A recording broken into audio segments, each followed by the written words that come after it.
Hello, welcome to learn now. അപ്പൊ നമ്മൾ ഇനി നോക്കാനായിട്ട് പോകുന്നത് അനലോഗ് സർക്യൂട്ട്സിലെ നാലാമത്തെ സെഷനാണ്. വീണ്ടും ഒരു 10 ക്വസ്റ്റ്യൻസ് കൂടെ നമുക്ക് ഇതിൽ ഡിസ്കസ് ചെയ്യാം. Okay, first question, which is CMRR if AD is equal to 30 decibel and AC is equal to 2 decibel. നമുക്കറിയാം CMRR എന്ന് പറയുന്നത് കോമൺ മോഡ് റിജക്ഷൻ റേഷ്യോ ആണ്. അത് differential mode gain to common mode ഗെയിനാണ് അതിന്റെ ഇക്വേഷൻ വരുന്നത് അല്ലേ. അപ്പൊ നമുക്ക് ഡിഫറൻഷ്യൽ മോഡ് ഗെയിൻ എന്ന് പറയുന്നത് 30 ഡെസിബൽ എന്ന് തന്നിട്ടുണ്ട്. 30 ഡെസിബൽ തന്നിട്ടുണ്ട്. കോമൺ മോഡ് ഗെയിൻ എന്ന് പറയുന്നത് 2 ഡെസിബൽ തന്നിട്ടുണ്ട്. അപ്പൊ തന്നിരിക്കുന്നത് ഇൻ ടേംസ് ഓഫ് ഡെസിബലാണ് തന്നിരിക്കുന്നത്. ഓപ്ഷനും നമുക്ക് ഇൻ ടേംസ് ഓഫ് ഡെസിബൽ. അപ്പൊ വേറെ കൺവേർഷൻസ് ഒന്നും ഇല്ല. അപ്പൊ നമുക്ക് CMRR എന്ന് പറയുന്നത് ഡെസിബൽ തന്നതുകൊണ്ട് തന്നെ ശരിക്കും പറഞ്ഞു കഴിഞ്ഞാൽ CMRR ഡെസിബൽ അല്ല തന്നെങ്കിൽ നമ്മൾ എന്ത് ചെയ്താൽ മതി, differential mode gain divide by common mode gain വെച്ച് മാത്രം നമ്മൾ ചെയ്താൽ മതി. പക്ഷെ ഇവിടെ ഡെസിബൽ ആയതുകൊണ്ട് ഇതിന് നമ്മൾ 20 ലോഗ് കണ്ടുപിടിക്കണം. 20 ലോഗ് AD by AC നമ്മൾ ചെയ്യാം. AD ACന്റെ വാല്യൂ നമുക്ക് തന്നിട്ടുണ്ട്. 20 ലോഗ് AD എന്ന് പറയുന്നത് 30ഉം മറ്റേത് 2. 30/2 എന്ന് പറയുന്നത് നമ്മള് ഇതെന്താണ് വരിക, ഡിഫറൻസ് ആണ് വരിക അല്ലെ. അതായത് നമുക്കറിയാം ലോഗിനെ നമുക്ക് എന്തായിട്ട് എഴുതാൻ പറ്റും, ലോഗ് ന്യൂമറേറ്റർ ബൈ ഡിനോമിനേറ്റർ എന്നുള്ള ഫോം ആണെന്നുണ്ടെങ്കിൽ log first minus log second അങ്ങനെ നമുക്ക് എഴുതാൻ പറ്റും. അതേ സമയത്ത് ഇത് മൾട്ടിപ്ലൈ ചെയ്യുകയാണെന്നുണ്ടെങ്കിൽ രണ്ടും കൂടെ നമുക്ക് ആഡ് ചെയ്യാൻ പറ്റുന്നത് നമുക്ക് ലോഗിന്റെ നമ്മൾ പഠിച്ചിട്ടുണ്ട്. അപ്പൊ അതുകൊണ്ട് ഇതിന് നമുക്ക് എങ്ങനെ എഴുതാനായിട്ട് പറ്റും, 20 ലോഗ് AD by DC എന്നുള്ളതിനെ നമ്മൾ CMRR ഇൻ ടേംസ് ഓഫ് ഡെസിബലിൽ എഴുതുന്ന സമയത്ത് which is equal to 30 minus 2 which is equal to 28 decibel ആണ് വരിക.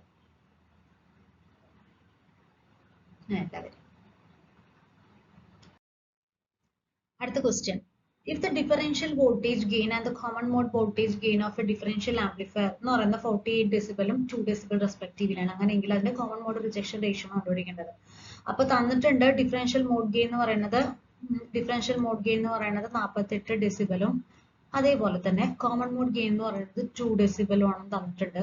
CMRR ആണ് നമുക്ക് കണ്ടുപിടിക്കേണ്ടത്. CMRR എന്താണെന്ന് ചോദിക്കുന്നത്. അപ്പോൾ 48ഉം 2ഉം തന്നിട്ടുണ്ട്. Find out CMRR. അപ്പൊ നമ്മൾക്ക് ഇവിടെ തന്നിരിക്കുന്ന സാധനം ഡെസിബലിലാണ് തന്നിരിക്കുന്നത്. അപ്പൊ ഡെസിബലിൽ തന്നു കഴിഞ്ഞാൽ അപ്പൊ കൂടുതൽ ഇക്വേഷൻ ഒന്നും പറഞ്ഞ് കൺഫ്യൂഷൻ ആക്കുന്നില്ല. രണ്ടും ഡെസിബലിലാണ് തന്നെങ്കിൽ കിട്ടുന്ന ഔട്ട്പുട്ടും ഡെസിബലാണ് ഇവിടെ തന്നിട്ടുള്ളതെങ്കിൽ ഒന്നും നോക്കണ്ട, ഇത് തമ്മിൽ മൈനസ് ചെയ്താൽ മതി. 48 minus 2 which is equal to 46 decibel. ഇത് തന്നെയാണ് തൊട്ട് മുമ്പും പറഞ്ഞത്.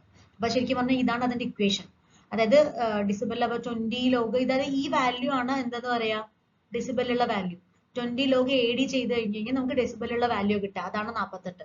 അതായത് 20 ലോഗ് AC ചെയ്ത് കഴിഞ്ഞാൽ, അതായത് 20 ലോഗ് 2 ആണല്ലോ അവിടെ, 20 ലോഗ് 2 ചെയ്ത് കഴിഞ്ഞാൽ നമുക്കത് ശരിക്കും, അതായത് 20 ലോഗ് 2 എന്നല്ല, 20 ലോഗ് AC ചെയ്ത് കഴിഞ്ഞാൽ നമുക്ക് കിട്ടുന്നത് ഈ ACന് ഡെസിബലുള്ള ഈ വാല്യൂ ആണ്. അതാണ് 48 മൈനസ് ഈ 2 വന്നത്. അത് ഡെസിബലുള്ള വാല്യൂ തന്നുകൊണ്ടാണ് ഇത് നമ്മൾ കൂടുതൽ വാല്യൂ അല്ല ചെയ്യാണ്ടിരുന്നത്. അതായത് 20 ലോഗ് ഏഡിന്റെ വാല്യൂ ആണ് നമുക്ക് തന്നിരിക്കുന്നത് 48ഉം 20 ലോഗ് ACന്റെ വാല്യൂ ആണ് നമുക്ക് 2 തന്നിരിക്കുന്നത്. അപ്പൊ ഈ ACയിൽ ഇപ്പൊ 2 അങ്ങനെയൊന്നും നമ്മൾ കൊടുക്കേണ്ട കാര്യമില്ല. അപ്പൊ ഇങ്ങനെ തന്നിരിക്കുന്ന വാല്യൂ ഡെസിബൽ ആണെന്നുണ്ടെങ്കിൽ പിന്നെ അവിടെ കൺവേർഷൻ ആവശ്യം വരില്ല. പിന്നെ ഓപ്ഷൻ കൂടെ നോക്കുക. അപ്പൊ 46 ഡെസിബൽ ആണ് ഇവിടെ ആൻസർ വരിക. ഓപ്ഷൻ സി ആണ് correct answer. Output of an op-amp is 1 volt peak and slew rate is 5 volt per microsecond. The maximum frequency of input sinusoidal signal that can be reproduced is. Output of op-amp 1 volt peak തന്നിട്ടുണ്ട്, slew rate തന്നിട്ടുണ്ട്, maximum frequency of input sinusoidal wave ചോദിച്ചിരിക്കുന്നു. Okay, അപ്പോൾ ഇതിൽ ശരിക്കും പറഞ്ഞു കഴിഞ്ഞാൽ slew rate ആണ് തന്നിട്ടുള്ളത് അല്ലെ, 5 volt per. Maximum rate of change in output with respect to time ആണ് slew rate. അപ്പോൾ slew rate is equal to dV out divided by dt, ഇത് മാക്സിമം ആണ് വരിക. അതാണ് 5 volt per microsecond എന്ന് പറയുന്നത്. അപ്പൊ തന്നിരിക്കുന്ന ഔട്ട്പുട്ട് 1 volt പീക്ക് ആണ്, അത് which is equal to VP ആണ്. അപ്പൊ VP കിട്ടി. slew rate S എന്ന് പറയുന്നത് 5 volt per microsecond എന്ന് കിട്ടിയിട്ടുണ്ട്. അപ്പൊ slew rate is equal to ഒരു ഇക്വേഷൻ പഠിക്കുന്നുണ്ട്. VP അത് മാക്സിമം വാല്യൂ ആണ്. VP into 2πfm ആണ് ഈ പറഞ്ഞ slew rate dV naught divided by dt. Okay, maximum frequency ആണ് നമ്മളോട് ചോദിച്ചിട്ടുള്ളത്. അപ്പോൾ 1/time ആണല്ലോ നമ്മുടെ ഫ്രീക്വൻസി എന്ന് പറഞ്ഞ് നോക്കാം. അപ്പൊ ഇതിൽ സ്ലീവ് റേറ്റിന്റെ വാല്യൂ എന്ത് തന്നിട്ടുണ്ട്, 5 volt per microsecond. അപ്പൊ 5 into മൈക്രോസെക്കൻഡിലാണ്. അപ്പൊ ഇൻറ്റു 10 അതായത് ഡിവൈഡ് ബൈ 10⁻⁻6 ആണ് നമുക്ക് ഇവിടെ കിട്ടുക, which is equal to maximum volt 1 തന്നിട്ടുണ്ട് into 2πfm. 1 into 2π into FM ന്റെ വാല്യൂ നമ്മൾക്ക് അറിയില്ല. ഓക്കെ, അപ്പൊ ഈ വാല്യൂസ് ഒക്കെ ഇങ്ങോട്ട് കൊണ്ടുവരിക. അപ്പൊ 5 ഇത് 10⁻⁻6 മുകളിലേക്ക് പോകുമ്പോൾ 5 × 10⁻6 ഡിവൈഡ് ബൈ 2 പൈ എന്ന് പറഞ്ഞാൽ 2 × 3.14 ആണ് FM എന്ന് പറയുന്നത്. അപ്പൊ ഇതൊക്കെ കൂടെ ക്യാൻസൽ ചെയ്യുന്ന സമയത്ത് നമുക്ക് ആൻസർ എന്ത് കിട്ടും? 0.7961 × 10⁻6 കിട്ടും. അതായത് 796.18 കിലോ ഹെർട്സ് ആണ് ആൻസർ വരിക. ഇവിടെ ഓപ്ഷൻ സി ആണ്. അപ്പൊ ഇവിടെ 796 ഹെർട്സും 796 കിലോ ഹെർട്സ് വന്നിട്ടുള്ളത്. അപ്പൊ ഇവിടെ ഓപ്ഷനിൽ ഏതാ വരിക? സി ആണ്, 796 കിലോ ഹെർട്സ് ആണ് വരിക. What is PSRR value of an ideal op amp? ഒരു ഐഡിയൽ ഓപ്പ് ആംപ് ആംപ്ലിഫയറിൽ PSRR എന്ന് പറയുന്നത് പവർ സപ്ലൈ റിജക്ഷൻ റേഷ്യോ ആണ്. അതിന് തിയററ്റിക്കലി അതായത് ഐഡിയൽ കേസ് എടുക്കുന്ന സമയത്ത് അതിന്റെ വാല്യൂ പൊതുവെ അതെന്താണ്? PSRRന്റെ വാല്യൂ ഇൻഫിനിറ്റ് ആണ്. അപ്പൊ ഓപ്ഷൻ സി ഇൻഫിനിറ്റ് ആണ് ഇതിന്റെ വരിക. The voltage that is to be applied between the two input terminals for making zero output voltage എന്ന് പറയാം. The output that is to be applied between രണ്ട് ഇൻപുട്ട് ടെർമിനൽസ്. നമുക്കറിയാം കൊടുക്കുന്ന ഇൻപുട്ട് കൊടുക്കുന്ന input അനുസരിച്ച് പുറമെ ഔട്ട്പുട്ട് കിട്ടണം. അപ്പൊ ഓൾറെഡി ആ രണ്ട് ഇൻപുട്ട് ടെർമിനൽസും ശരിക്കും പറഞ്ഞു കഴിഞ്ഞാൽ നോയ്സ് ഒന്നും ഉണ്ടാവാൻ പാടില്ല അല്ലെ. അപ്പോ ഇത് എന്തെങ്കിലും ഉണ്ടെന്നുണ്ടെങ്കിൽ സ്വാഭാവികമായിട്ട് ഔട്ട്പുട്ടിലേക്ക് അത് വരും. അപ്പൊ അതുകൊണ്ട് ഈ രണ്ട് ഇൻപുട്ട് ടെർമിനൽസിനെ നമ്മൾ എത്ര വോൾട്ടേജ് അപ്ലൈ ചെയ്താലാണ് ഔട്ട്പുട്ട് വോൾട്ടേജ് 0 ആയിട്ട് കിട്ടുക എന്നാണ് നമ്മുടെ ചോദ്യം. അപ്പൊ അത് ആ പറയുന്ന വോൾട്ടേജിനെ പറയാം. അപ്പൊ ഇൻപുട്ടിൽ അങ്ങനെയുള്ള എക്സ്ട്രാ വരുന്ന ആ വോൾട്ടേജ് ഉണ്ടല്ലോ, അതിനെ പറയുന്ന പേരാണ് input offset voltage. Input offset voltage is a voltage that must be applied between input terminals to make the amplifier output voltage. അപ്പൊ ആംപ്ലിഫയർ ഔട്ട്പുട്ട് വോൾട്ടേജ് 0 ആക്കുന്നതിന് വേണ്ടിയിട്ട് നമ്മൾ കൊടുക്കുന്ന ആ ഒരു ഓഫ്സെറ്റ് വോൾട്ടേജ് ആണ് ഇൻപുട്ട് ഓഫ്സെറ്റ് വോൾട്ടേജ്. അത് നമ്മൾ ഇൻപുട്ടിലാണ് കൊടുക്കുക. ഓപ്പാമ്പിന്റെ ഇൻപുട്ടിൽ നമ്മൾ കൊടുക്കുന്ന വോൾട്ടേജ് ആണ് ഈ പറയുന്ന ഇൻപുട്ട് ഓഫ്സെറ്റ് വോൾട്ടേജ് എന്ന് പറയുന്നത്. And inverting operational amplifier has RF is equal to 2 mega ohm and RI is equal to 2 kilo ohm. Its scale factor is symbols for notations carry their usual meaning. Okay, അപ്പൊ അതിന്റെ scale factor ആണ് ചോദിക്കുന്നത്. തന്നിട്ടുണ്ട് RF എന്ന് പറയുന്നത്, തന്നിട്ടുണ്ട് RI എന്ന് പറയുന്നത് തന്നിട്ടുണ്ട്. ഓക്കെ, അപ്പോ നമ്മൾക്ക് ഇതിന്റെ സ്കെയിലിംഗ് ഫാക്ടർ ആണ് നമുക്ക് കണ്ടുപിടിക്കേണ്ടത്. അപ്പൊ ഇവിടെ V0 by Vin എന്ന് പറയുന്നത്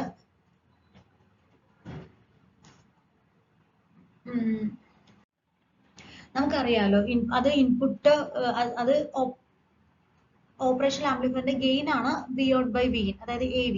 അതാണ് ഈ പറയുന്ന എന്ത് V0 by Vin എന്ന് പറയുന്നത്. അപ്പൊ നമുക്ക് അതിന്റെ ഗെയിൻ എന്ന് പറയുന്നത് ഇൻവേർട്ടിംഗ് ആംപ്ലിഫയറിലാണെങ്കിൽ അത് എന്താണ്? -RF by RI ആണ് നമ്മൾ പഠിച്ചിട്ടുണ്ട്. അപ്പൊ RF എന്ന് പറയുന്നത് 2 mega ohm, 2 × 10⁻6 divide by RI എന്ന് പറയുന്നത് 2 കിലോ ഓം, 2 × 10⁻3. അപ്പൊ ഇതൊന്നും ക്യാൻസൽ ചെയ്യുമ്പോൾ 3 മാത്രമേ ഉണ്ടാവുള്ളൂ. -10⁻3 വരിക. അതായത് -1000 ആണ് എന്ത് വരിക? ഗെയിൻ വരിക. അപ്പൊ നെഗറ്റീവ് സൈൻ എന്ന് പറയുന്നത് പൊളാരിറ്റി ഓഫ് ഔട്ട്പുട്ട് സിഗ്നലാണ്. കാരണം ഇൻപുട്ട് കൊടുക്കുമ്പോൾ ഇൻവേർട്ടിംഗ് ആംപ്ലിഫയറിൽ ഇൻവേർട്ടഡ് ആയിട്ടാണ് നമ്മൾക്ക് വരിക. അപ്പൊ അത് കാണിക്കാൻ വേണ്ടിയിട്ടാണ് ഈ മൈനസ് നമ്മളിവിടെ കൊടുത്തിരിക്കുന്നത്. മൈനസ് നമുക്ക് അവിടെ കിട്ടിയിരിക്കുന്നത്. അപ്പൊ നമുക്ക് ഓപ്ഷൻ നോക്കൂ, മൈനസ് ഉള്ളത് തന്നിട്ടുണ്ട്, സെയിം വാല്യൂവിന്റെ മൈനസ് ഇല്ലാത്തത് തന്നിട്ടുണ്ട്. അപ്പൊ അതുകൊണ്ട് അതും കൂടി ശ്രദ്ധിച്ചിട്ട് വേണം ചെയ്യാൻ. വിച്ച് ഈസ് ഈക്വൽ ടു -1000 ആണ്. ഓക്കെ, ഓപ്ഷൻ ഡി ആണ് correct answer. And op amp is used in A notch filter. ഒരു ഓപ്പാമ്പ് എന്ന് പറയുന്നത് നോച്ച് ഫിൽറ്ററിൽ നമ്മൾ യൂസ് ചെയ്യുന്നുണ്ട്. അത് നോച്ച് ഫ്രീക്വൻസി എന്ന് പറയുന്നത് 2 കിലോ ഹെർട്സ് ആണ് തന്നിട്ടുണ്ട്. ലോവർ കട്ട് ഓഫ് ഫ്രീക്വൻസി എന്ന് പറയുന്നത് 1.8 കിലോ ഹെർട്സ് ആണ്. അപ്പർ കട്ട് ഓഫ് ഫ്രീക്വൻസി എന്ന് പറയുന്നത് 2.2 കിലോ ഹെർട്സ് ആണ്. അങ്ങനെയെങ്കിൽ Q of the notch filter എന്ന് പറയുന്നതാണ് നമുക്ക് അറിയേണ്ടത്. അപ്പൊ Q of the notch filter നമുക്കൊന്ന് നോക്കാം. ബാൻഡ് വിഡ്ത്ത് എന്ന് പറയുന്നത് നമുക്കറിയാം upper cut off minus lower cut off ആണ്. അപ്പോൾ F upper minus F lower ചെയ്ത് കഴിഞ്ഞാൽ നമ്മൾക്ക് എന്ത് കിട്ടും? നമ്മൾക്ക് ബാൻഡ് വിഡ്ത്ത് നമുക്ക് കിട്ടും അല്ലെ. അപ്പോ അതുപോലെ ക്വാളിറ്റി ഫാക്ടർ എന്ന് പറയുന്നതിന്റെ ഇക്വേഷൻ എന്ന് പറയുന്നത് എന്തൊക്കെയാണ് വരിക? ക്യൂ ഫാക്ടറിന്റെ ഇക്വേഷൻ എന്ന് പറയുന്നത് L omega naught divided by R which is equal to XL by R which is equal to FR by bandwidth. ഇങ്ങനെയുള്ള ഇക്വേഷൻസ് ഒക്കെ നമുക്ക് ഉണ്ട് അല്ലെ. അപ്പൊ നമുക്ക് ആദ്യം എന്ത് നോക്കാം? നമുക്ക് തന്നിരിക്കുന്ന വാല്യൂസ് നോക്കാം. നോച്ച് ഫ്രീക്വൻസി എന്ന് പറയുന്നത് 2 കിലോ ഹെർട്സ് തന്നിട്ടുണ്ട്. അതാണ് FR എന്ന് പറയുന്നത്. അതേപോലെ തന്നെ ലോവർ കട്ട് ഓഫ് ഫ്രീക്വൻസി എന്ന് പറയുന്നത് 1.8 കിലോ ഹെർട്സും അപ്പർ കട്ട് ഓഫ് ഫ്രീക്വൻസി എന്ന് പറയുന്നത് 2.2 കിലോ ഹെർട്സും തന്നിട്ടുണ്ട്. അപ്പൊ നമ്മൾക്ക് ഇന്ന് ബാൻഡ് വിഡ്ത്ത് കാണാം അപ്പറും ലോവറും വെച്ചിട്ട് അല്ലെ. അപ്പൊ 2.2 മൈനസ് 1.8 ചെയ്യുമ്പോൾ 0.4 കിലോ ഹെർട്സ് നമുക്ക് കിട്ടും. ക്വാളിറ്റി ഫാക്ടർ കണ്ടുപിടിക്കാനുള്ള equation FR divide by bandwidth ആണ്. FR ന്റെ വാല്യൂ നമുക്ക് ഓൾറെഡി തന്നിട്ടുണ്ട് 2 കിലോ ഹെർട്സ് ആണ്. അപ്പൊ 2 into 10⁻³ ഡിവൈഡഡ് ബൈ ഇതിന്റെ ബാൻഡ് വിഡ്ത്ത് എന്ന് പറയുന്നത് തമ്മിലുള്ള ഡിഫറൻസ് എന്ന് പറയുന്നത് 0.4 കിലോ ഹെർട്സ് 0.4 കിലോ ഹെർട്സ് ആണ്. അപ്പൊ 2 ഡിവൈഡ് ബൈ 4/10 അപ്പൊ 20 ഡിവൈഡ് ബൈ 4 എന്ന് പറയുന്നത് 5 ആണ് ആൻസർ. ഓപ്ഷൻ ഡി ആണ് കറക്റ്റ് ആയിട്ടുള്ള. Okay, for a given op amp CMRR is equal to 10⁵ and differential gain is equal to 10⁵. What is the common mode gain of an op amp? നമുക്കറിയാം CMRR എന്ന് പറയുന്നത് differential mode gain divide by common mode gain ആണ് നമ്മൾക്ക് അറിയാം. അപ്പൊ തന്നിരിക്കുന്ന values നമുക്ക് എന്താണ് CMRR is equal to ADM അല്ലെ, അതാണ് differential mode gain divide by common mode gain. ADM എന്ന് പറയുന്നത് ഡിഫറൻഷ്യൽ മോഡ് ഗെയിനും ACM എന്ന് പറയുന്നത് കോമൺ മോഡ് ഗെയിനും CMRR എന്ന് പറയുന്നത് കോമൺ മോഡ് റിജക്ഷൻ റേഷ്യോ ആണ്. is equal to 10⁵ divide by 10⁵ ചെയ്ത് കഴിഞ്ഞാൽ നമുക്ക് എന്താ കിട്ടുക, സെയിം വാല്യൂ ആണല്ലോ. അപ്പൊ രണ്ടും നമ്മൾ ഡിവൈഡ് ചെയ്ത് കഴിഞ്ഞാൽ 1 ആണ് കിട്ടുക. ഓപ്ഷൻ ഡി ആണ് കറക്റ്റ് ആയിട്ടുള്ള ആൻസർ. അടുത്ത question, assume that the op amp of the figure is ideal. തന്നിരിക്കുന്ന ഫിഗർ എന്ന് പറയുന്നത് ഐഡിയൽ ആണെന്ന് തന്നിട്ടുണ്ട്. If VI is the triangular wave, അതായത് കൊടുക്കുന്ന ഇൻപുട്ട് ട്രയാങ്കുലർ വേവ് ആണ്, അങ്ങനെയെങ്കിൽ ഔട്ട്പുട്ട് വോൾട്ടേജ് എന്തായിരിക്കും എന്നാണ് ചോദിക്കുക. അപ്പൊ തന്നിരിക്കുന്ന ഫിഗർ ഏതാണെന്ന് മനസ്സിലായാലേ ഔട്ട്പുട്ട് നമുക്ക് ഏതാണെന്ന് പ്രിഡിക്ട് ചെയ്യാൻ പറ്റുള്ളൂ. അപ്പൊ square wave, triangular wave, parabolic wave, sine wave ആണ് ഓപ്ഷൻസ് തന്നിരിക്കുന്നത്. നമുക്കറിയാം ഈ സർക്യൂട്ട് കാണുമ്പോൾ തന്നെ അറിയുന്നുണ്ട് ഈ സർക്യൂട്ട് എന്താണ്, ഒരു ഡിഫറൻഷിയേറ്റർ ആണ് അല്ലെ. op amp working as A differentiator ആണ് നമ്മൾക്ക് തന്നിരിക്കുന്നത്.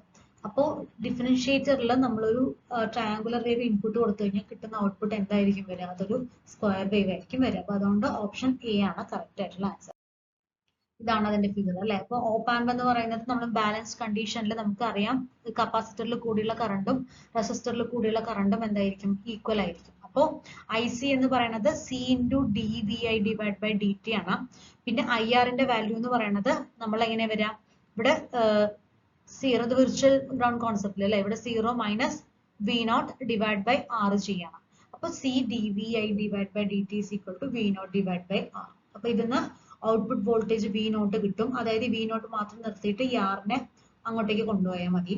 അപ്പൊ V0 is equal to minus RC into dVi divide by dt. അപ്പൊ നമുക്ക് തന്നിരിക്കുന്ന സർക്യൂട്ട് എന്താണ്, V0 proportional to minus dVi by dt. അതായത് ഒരു ഡിഫറൻഷിയേറ്റർ ഔട്ട്പുട്ട് ആണ് നമ്മൾക്ക് കിട്ടുക. അപ്പൊ ഇൻപുട്ട് VI കൊടുക്കുമ്പോൾ നമുക്കൊരു ഡിഫറൻഷിയേറ്റഡ് ഔട്ട്പുട്ട് ആണ് കിട്ടുക. ഓക്കെ, അത് നമുക്ക് ഇപ്പോഴത്തെ ഇക്വേഷൻ ഒന്നും ചെയ്യേണ്ട കാര്യമില്ല, നിങ്ങൾ ആ ഫിഗർ ശ്രദ്ധിച്ചാൽ മതി. അതിൽ കപ്പാസിറ്ററിൽ കൂടിയാണ് നമ്മൾ ഇൻപുട്ട് കൊടുത്തിട്ടില്ലെങ്കിൽ, ഫീഡ്ബാക്കിൽ റെസിസ്റ്റർ ആണ് കൊടുത്തിട്ടില്ലെങ്കിൽ അത് ഡിഫറൻഷിയേറ്ററും, അതല്ല ഇൻപുട്ട് കൊടുക്കുന്നത് റെസിസ്റ്ററിൽ കൂടിയും അതിൽ കപ്പാസിറ്ററിൽ കൂടിയാണ് നമുക്ക് ഔട്ട്പുട്ട് വരികയാണെന്നുണ്ടെങ്കിൽ, അത് നേരെ തിരിച്ച്, അതായത് ഇങ്ങനെ വരികയാണെന്നുണ്ടെങ്കിൽ, ഇങ്ങനെയാണ് വരുന്നുണ്ടെങ്കിൽ അതെന്താണ്, അത് ഇന്റഗ്രേറ്റർ ആണ്. അപ്പൊ അതൊന്ന് മനസ്സിലാക്കി വയ്ക്കുക. അപ്പൊ കപ്പാസിറ്ററിൽ കൂടെ ഇൻപുട്ട് കൊടുക്കുകയാണെങ്കിൽ അതെന്താണ്, ഡിഫറൻഷിയേറ്റർ ആണ്. അപ്പൊ ഡിഫറൻഷിയേറ്ററിൽ പൊതുവെ ഇൻപുട്ട് ട്രയാങ്കിൾ കൊടുത്തു കഴിഞ്ഞാൽ കിട്ടുന്നത് എന്തായിരിക്കും, നമുക്ക് സ്ക്വയർ ആയിരിക്കും. അപ്പൊ അങ്ങനെ ഇൻപുട്ടുകൾ ഇങ്ങനെ ഓരോന്ന് കൊടുത്തു കഴിഞ്ഞാൽ എങ്ങനെയാണ് ഔട്ട്പുട്ട് കിട്ടുക എന്നുള്ളത്, ഡിഫറൻഷിയേറ്ററിൽ എങ്ങനെ ഔട്ട്പുട്ട് കിട്ടുക എന്നുള്ളത് മാത്രം ഒന്ന് പഠിച്ചു വെച്ച് കഴിഞ്ഞാൽ. The circuit below implement a filter between the input current II and output voltage VO. Assume that the op amp is ideal. The filter implement is a low pass filter, band pass filter, band stop filter, high pass filter. അപ്പോൾ നമുക്ക് തന്നിരിക്കുന്നത് ഒരു op amp ideal ആണ്. Input current തന്നിട്ടുണ്ട്, output വോൾട്ടേജും തന്നിട്ടുണ്ട്. അപ്പൊ ഇത് തന്നിരിക്കുന്നത് ഏത് ടൈപ്പ് ഓഫ് ഫിൽറ്റർ ആണെന്നാണ് ചോദിക്കുന്നത്, ഹൈ പാസ് ഫിൽറ്റർ. അതിന്റെ എക്സ്പ്ലനേഷൻ നോക്കാം. എഫക്റ്റീവ് ഇംപിഡൻസ് എന്ന് പറയുന്നത് ആ ഫീഡ്ബാക്കിൽ നമ്മൾ കണ്ടു, ഇൻഡക്ടറും അതുപോലെ തന്നെ റെസിസ്റ്ററും ഒക്കെ ഉണ്ട്, അത് പാരലൽ ആയിട്ടാണ് കണക്ട് ചെയ്തിരിക്കുന്നത്. അപ്പോൾ ഫീഡ്ബാക്ക് പാത്തിൽ ടോട്ടൽ ഇംപിഡൻസ് എന്ന് പറയുന്നത് XL1 പാരലൽ R1 ആണ്. അതുപോലെ ഔട്ട്പുട്ട് എന്ന് പറയുന്നത് V ഔട്ട്പുട്ട്, അതായത് ഔട്ട്പുട്ട് വോൾട്ടേജ് എന്ന് പറയുന്നത് നമുക്കറിയാം I into R ആണ്, റെസിസ്റ്റൻസ് ആണ്. പക്ഷെ ഇവിടെ ഇംപിഡൻസ് ആണ് എടുക്കുക. അപ്പോ I1 into ZP എന്നാണ് നമ്മൾക്ക് എന്ത് വരിക ഔട്ട്പുട്ട് വരിക. അപ്പോൾ V out is equal to I1 into ZP എന്ന് പറയുന്നത് ഇത് പാരലൽ ആയിട്ടുള്ള വാല്യൂ ആണ്. അപ്പൊ XL1 പാരലൽ R1. XL1 എന്ന് പറയുന്നത് 2 pi FL1 ആണ്. അപ്പോൾ ലോ ഫ്രീക്വൻസിയിൽ for low frequency as F naught is equal to 0, XL is equal to 0. അതായത് ഫ്രീക്വൻസി ഇവിടെ കുറവാകുന്ന സമയത്ത് ഈ എഫിന്റെ വാല്യൂ 0 ആകുമ്പോൾ മൊത്തം വാല്യൂ എന്തായിരിക്കും എക്സ്എല്ലിന്റെ വാല്യൂ എന്തായിരിക്കും 0 ആയിരിക്കും. അപ്പൊ ഔട്ട്പുട്ട് വി ഔട്ട് എന്ന് പറയുന്നത് ലോ ഫ്രീക്വൻസിയിൽ I1 ഇൻറ്റു ഈ 0 പാരലൽ R1 വരും അല്ലെ. അപ്പൊ അത് 0 ആകുമ്പോൾ സ്വാഭാവികമായിട്ട് DC കോമ്പണൻസ് അവിടെ അത് പാസ് ചെയ്യില്ല. അപ്പൊ ഔട്ട്പുട്ട് എന്ന് പറയുന്നത് അവിടെ എന്തായിരിക്കും 0 ആണ്. അവിടെ നമുക്ക് DC കോമ്പണൻസ് അതുകൊണ്ട് പാസ് ചെയ്യില്ല. സോ ഔട്ട്പുട്ട് എന്ന് പറയുന്നത് ഈ പറയുന്ന DC കോമ്പണന്റിനെ അവിടെ എന്ത് ചെയ്യും ബ്ലോക്ക് ചെയ്യാണ് ചെയ്യും അല്ലെ. അപ്പൊ ലാർജ് വാല്യൂ എടുക്കുന്നത് ലോ വാല്യൂന്റെ കേസാ പറഞ്ഞത്. ഇനി നമ്മൾ ലാർജ് വാല്യൂ നമ്മൾ എടുക്കുന്നതെങ്കിൽ ഫ്രീക്വൻസി കൂടുതലാണ്. എഫ് കൂടുന്ന സമയത്ത് സ്വാഭാവികമായിട്ടും എക്സ് അല്ലെ എക്സൽ പ്രൊപ്പോർഷണൽ ടു എഫ് ആ. അപ്പൊ ഇത് കുറയുന്ന സമയത്ത് എന്ത് ചെയ്തു ഫ്രീക്വൻസി കുറഞ്ഞപ്പോൾ ഇത് കുറഞ്ഞു. അപ്പൊ ഫ്രീക്വൻസി കൂടുമ്പോൾ സ്വാഭാവികമായിട്ടും എക്സലിന്റെ വാല്യൂം കൂടും. അപ്പൊ നമ്മൾക്ക് V naught into I1 of XL1 parallel R1 എന്ന് പറയുന്നത് അപ്രോക്സിമേറ്റ്ലി ഈക്വൽ ടു എന്തായിരിക്കും R1നോട് ഈക്വൽ ആയിരിക്കും. കാരണം XL1 എന്ന് പറയുന്നത് ലാർജ് ആണ് as compare to R1. So parallel കോമ്പിനേഷനിൽ അത് എന്തേ ചെയ്യുള്ളൂ which is always gives the smaller than the smaller one ആയിരിക്കും. നമ്മളത് പഠിച്ചിട്ടുള്ളതല്ലേ അല്ലെ. അതായത് ഇതിന്റെ വാല്യൂ XL1ന്റെ വാല്യൂ വലുതും ഒരു പാരലൽ കോമ്പിനേഷനിൽ റെസിസ്റ്റർ നമ്മൾ എടുക്കുകയാണെന്നുണ്ടെങ്കിൽ ഇപ്പൊ റെസിസ്റ്റർ 3ഉം ഇത് റെസിസ്റ്റർ 2 ആണെന്നുണ്ടെങ്കിൽ ഇത് പാരലായിട്ട് കണക്ട് ചെയ്യുന്നുണ്ടെങ്കിൽ ഇതിന്റെ എഫക്റ്റീവ് റെസിസ്റ്റൻസ് നമുക്ക് കിട്ടുക പറയുന്നത് ഈ രണ്ട് വാല്യൂവിനേക്കാളും ചെറിയ വാല്യൂ ആയിരിക്കും നമുക്ക് കിട്ടുക അല്ലെ. അതേപോലെ തന്നെ ഇവിടെ നമുക്കറിയാം ഫ്രീക്വൻസി കൂടുമ്പോൾ ഈ പറയുന്ന ഇൻഡക്റ്റീവ് റിയാക്ടൻസ് കൂടുന്നു എന്ന് പറയുമ്പോൾ ഇത് കൂടുക എന്ന് പറയുമ്പോൾ ഈ വാല്യൂ വളരെ വലുതാണ്. അപ്പൊ അതിന് പാരലൽ കണക്ഷനിൽ RNേക്കാളും ചെറിയൊരു വാല്യൂ ആയിരിക്കും നമുക്ക് കിട്ടുക. അതുകൊണ്ടാണ് പറയുന്നത്. അപ്പൊ output for large value of frequency. അപ്പൊ this filter is rejecting the low pass filter and it is passing the high frequency മാത്രം അത് പാസ് ചെയ്യുള്ളൂ. അവിടെ ലോ ഫ്രീക്വൻസി അത് എന്ത് ചെയ്യണം ലോ ഫ്രീക്വൻസിയിൽ നമുക്കിവിടെ ഒന്നും കിട്ടുന്നില്ല. അപ്പോൾ പാസ് ചെയ്യുന്നത് അതായത് ലോ ഫ്രീക്വൻസി DC കോമ്പണൻസിന് അവിടെ എന്ത് ചെയ്യണം ബ്ലോക്ക് ചെയ്യണം.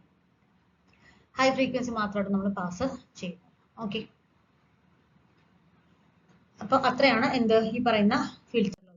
അപ്പൊ ഇത്രയും കാര്യങ്ങളാണ് ഈ ഒരു സെഷൻ മെയിൻ ആയിട്ട് ഓപ്പാമ്പുമായിട്ട് റിലേറ്റ് ചെയ്തിട്ടുള്ള കാര്യങ്ങളാണ് നമ്മൾ ഇതിൽ പഠിച്ചത്. അപ്പൊ ഓപ്പാമ്പ് പഠിക്കുന്ന സമയത്ത് അതിൽ ഇമ്പോർട്ടന്റ് ആയിട്ടുള്ള കാര്യം ഒരു ക്യാരക്ടറിസ്റ്റിക്സ് നമ്മൾ നിർബന്ധമായിട്ട് നോക്കണം. അതിന്റെ ഇൻപുട്ട് എങ്ങനെയാണ്, ഔട്ട്പുട്ട് എങ്ങനെയാണ്, അതേപോലെ അതിന്റെ CMRRന്റെ വാല്യൂ, സ്ലീവ് റേറ്റിന്റെ വാല്യൂ, അത് നോർമലി അതിന്റെ ഐഡിയൽ കേസും പഠിക്കണം. അതിന്റെ കൂടെ തന്നെ അതിന്റെ 741 ICന്റെ ഡീറ്റെയിൽസ് നമ്മൾ ഇതിന്റെ കൂടെ തന്നെ നോക്കേണ്ടതാണ്. അതേപോലെ തന്നെ ഓപ്പാമ്പിന്റെ അപ്ലിക്കേഷൻസ്, ഓപ്പാമ്പ് ഇന്റഗ്രേറ്റർ ആയിട്ടും ഡിഫറൻഷിയേറ്റർ ആയിട്ടൊക്കെ നമ്മൾ ചെയ്യുന്നുണ്ട്. അപ്പൊ അങ്ങനെ ചെയ്യുന്ന സമയത്ത് അതിൽ കൂടെ വരുന്ന സിഗ്നലിനെ അത് എങ്ങനെയാണ് മാറ്റുക എന്നുള്ള കാര്യങ്ങളുടെ ഡീറ്റെയിൽസ് ഒക്കെ നമ്മൾ അതിന്റെ കൂടെ തന്നെ നിർബന്ധമായിട്ട് നോക്കിയിരിക്കണം.